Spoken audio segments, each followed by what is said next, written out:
What is going on, guys? Flossy here, and welcome to another episode of Ultimate Setup, the video series where I break down a weapon in Call of Duty, show you guys what perks and attachments best suit it in order for you guys to get the most out of your classes and help you become better players.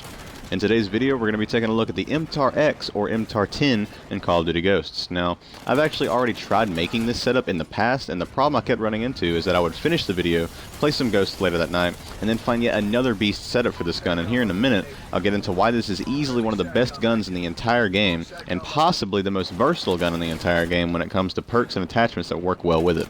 Trust me guys, this gun is a beast. So now that I've talked on long enough about how awesome the MTAR is, let's go ahead and get the boring stuff out of the way. Looking at the stats from Simta.com, we can see that the MTAR has a maximum damage of 40 and then a minimum damage of 25, putting the gun in a consistent 3 to 4 shot kill range while unsilenced, so not too shabby there. Next up, we have a decent magazine size of 38 or 52 with extended mags, and then a solid fire rate of 810 rounds per minute. So both very solid stats there. The rounds per minute isn't super high, but it's faster than a lot of other SMGs out there. Now we get into the single biggest flaw, possibly only flaw, with the MTAR, and that is easily its reload speed. The tactical reload, or reload while bullets are left in the magazine, is going to take you about 3.2 seconds, while the reload when completely empty is going to take a crazy 3.93 seconds. That's almost a 4-second reload, guys, so remember to time your reloads very carefully, and that sleight of hand is your best friend. Finally, for the recoil, it's not bad, but it does take some getting used to. Rather than going up and to the right like most guns do, the MTAR actually goes very slightly up and then strongly to the left. So it's a little different from what you guys are normally used to, but with a little bit of practice you can get it down just fine. So now that the stats are out of the way, let's go ahead and take a look at a few of the setups I've enjoyed while using this gun. And this is after, taking my 3,500 kills or so. Here we have a muzzle brake and foregrip for a jack-of-all-trades kind of setup, or you can switch out the muzzle brake for some extra ammo with extended mags. Up next we have an extended mag and silencer setup for getting up close and staying quiet. After that we have a setup I love to use for search and destroy. We have a red dot foregrip setup for longer range engagements, and then an extended mag muzzle brake setup because, hey, why the hell not?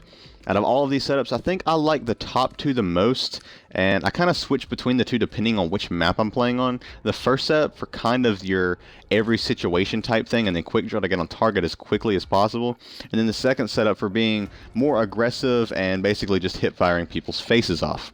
Now this third setup was actually my first favorite setup when using the MTAR, right when I first got the game, and I used it a lot back when I really loved the silencer attachment, but I've kind of strayed away from that. If I had to pick my overall favorite though, it would be the extended mag foregrip setup because I love being aggressive with this gun. As far as their perks are concerned, I'm almost always using ready up, dead silence, and then focus. And steady aim works really well if you're into the whole jump drop shotting type of thing. And as I said earlier, sleight of hand is a fantastic choice for this gun. Also love using agility for faster movement, marathon for unlimited sprint, stalker is great to strafe people during gunfights, and then quick draw to snap on the target as fast as possible.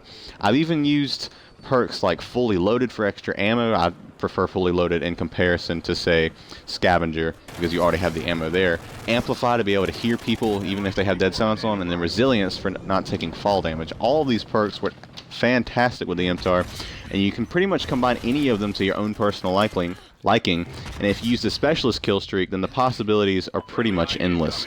So yeah guys, that is the awesome MTAR-X in Call of Duty Ghosts. I told you guys this gun was insanely versatile, and I hope you guys give some of my setups a try, or if you haven't used the MTAR at all yet, don't hesitate to try it out. You can throw together almost any assortment of perks and attachments and find something to your liking. The recoil and iron sights do take some practice to get used to, but hey, that's what foregrips and red dot sights are for. Feel free to leave any suggestions for future Ultimate Setup videos in the comments down below, and let me know what you guys think of the MTAR and what you guys enjoy using on it. Thank you all so much for watching. I hope you enjoyed the video, and until next time, stay flossy out there.